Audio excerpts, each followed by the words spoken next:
Coordination of bank pensioners and রিটায়ার্স অর্গানাইজেশনের উদ্যোগে বৃহস্পতিবার আগরতলার প্যারাডাইস চৌমুহনীতে ব্যাংক পেনশন এবং ফ্যামিলি পেনশন ভোগীদের পেনশন পুনর্মূল্যায়ন এবং অন্যান্য দাবিতে 5 ঘন্টার গণ অবস্থান ধর্ণা সংগঠিত করে।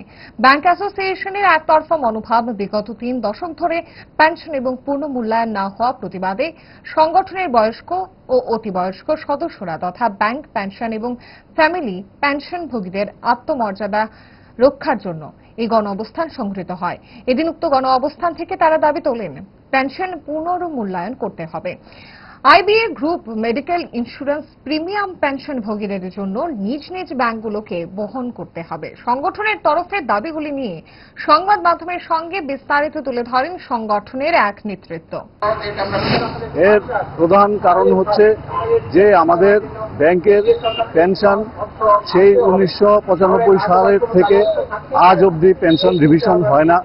বিভিন্ন সময়ে বেতন চুক্তি সম্পাদিত হয়, পে কমিশন হয়, বেতন চুক্তি সম্পাদিত হয়, কিন্তু কেন্দ্রীয় সরকার এবং রাজ্য সরকারের যে পে কমিশনের যে নিয়ম, যে পে কমিশন হলে কর্মচারীদের বেতন ভাতা যখন বৃদ্ধি পায় তখন সেই অনুযায়ী পেনশনারদেরও বেতন ভাতা বৃদ্ধি পায়, পেনশনারদের বেসিক পেনশন বদলায়।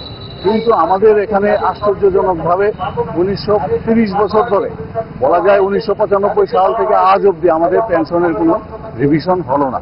আমাদের এই পেনশন রিভিশন করা, পেনশনের যে সামান্য পেনশন ব্যাংক দেয় তার বিরুদ্ধে আমরা আজকের এই কর্মসূচিতে সামিল হয়েছি। আগামী সেপ্টেম্বর মাসে দিল্লিতে কেন্দ্রীয় জমায়েত সংগঠিত হবে।